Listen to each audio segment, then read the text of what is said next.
Hi, this is the first lesson from Chapter 2. Hopefully you have your study guide. You can follow along. After this lesson is done, you should be able to complete our first section assignment.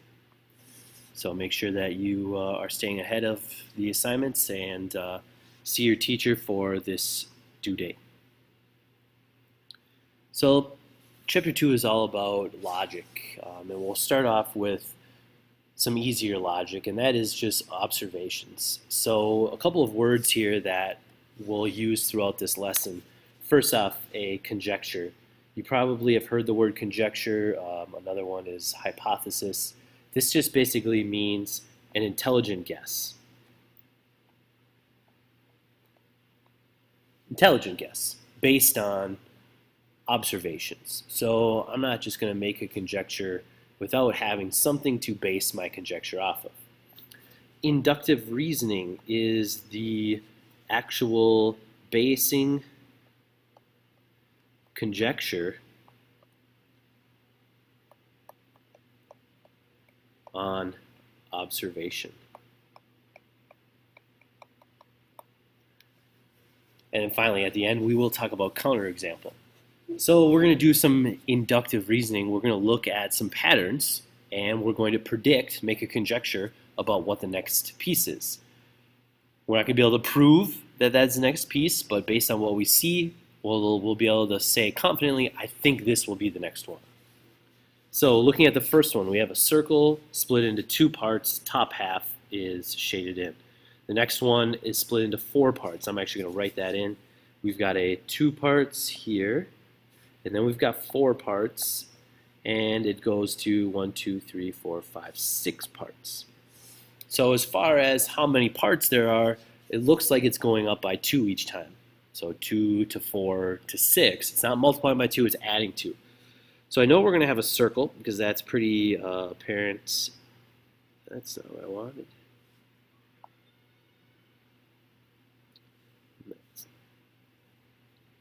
So my next figure will follow this circle, but we're going to be breaking this into 8 equal parts. So I'll start with one that way, and I need to get 4 on the bottom. So I'll try to split it in half that way. One more that direction, and one more there. So we know we've got our 8 parts, and now it's a matter of shading in the correct one. Looks like it's always on the left side, just above that halfway mark. So I'm going to choose to shade in this sector here.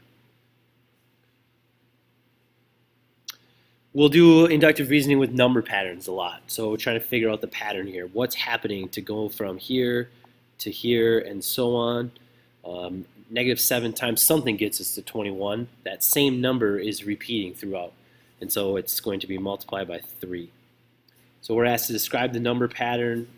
We're multiplying by 3 and then write the next 3 numbers, so we'll just need to multiply it out.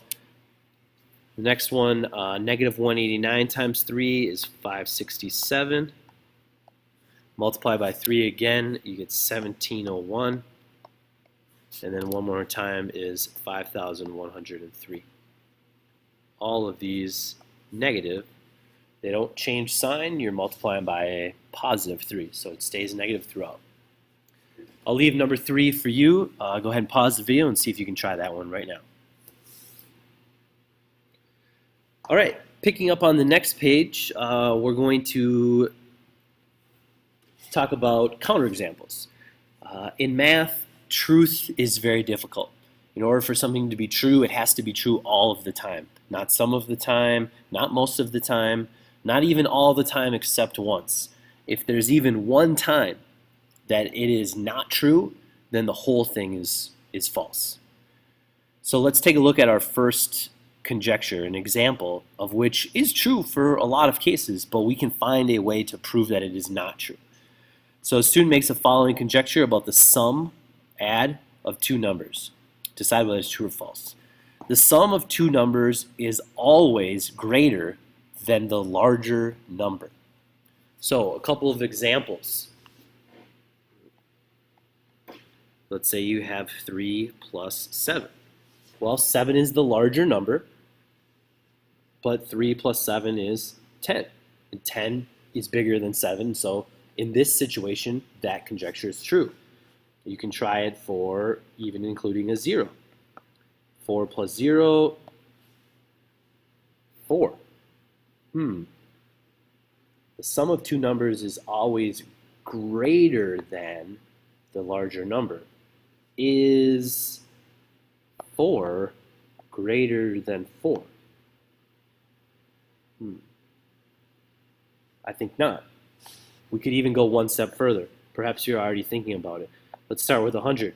That is a very big number. We're going to add -5. -5 is a number. 100 plus -5, well, that's only 95.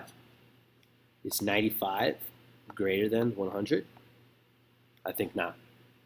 These are counterexamples.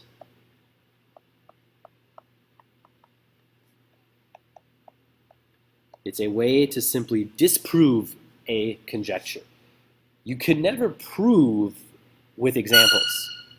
You can never prove with examples, but you can disprove.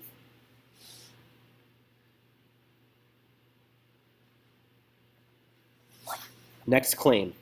The value of x squared is always greater than x. The value of x squared is always greater than x. I'm going to let you think about that one. There's an easy counterexample right away where you create two things that are equal.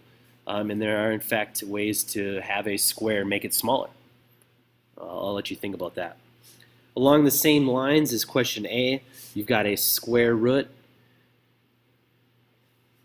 Is it always less than x? And you could kind of, if you think about up here, if you take the square root of both sides,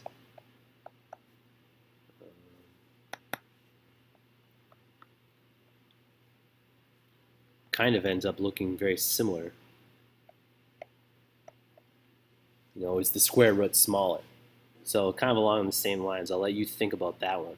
But let's take a look at this. What if you multiply a number by 3? Does that always make it bigger? Well, 0. 0 is one that busts a lot of these rules. So 3 times 0, is that greater than or equal to 0? Well, in this situation, we have an equal sign there, so this is true. Okay, that still works. But how can we make this false? Well, how about a negative number? Negative numbers often will break some of these. So how about 3 times -10? Is that going to be greater than -10? Well, this is -30. Is that greater than -10? That's false. All right, and there's your counterexample. I really like this last one, actually. So x minus 1 in parentheses, x minus 2 in parentheses. When is that greater than or equal to 0? Well, let's just try some numbers here. Let's try 15. Okay, well, if I have 15 minus 1 is going to be 14, and 15 minus 2 is going to be 13. I don't even need to calculate that to know that, yeah, that's going to be greater than 0. Okay, so now we got to think a little bit smarter here. What do we want? Well, in order for us to prove that this is false, let's get a negative number in there. So let's try negatives. Maybe that one will work. Let's try -10. Okay, let's try -10. So if we put in a -10, it's -10 minus 1, that's -11. And -10 minus 2, that's -12. So we got negatives, but what happened? Well, a negative times a negative, that's positive. And that's going to make this true as well. I'm going to leave this one to you. See if you can figure out there is an x value that will create one positive and one negative. See if you can figure that one out.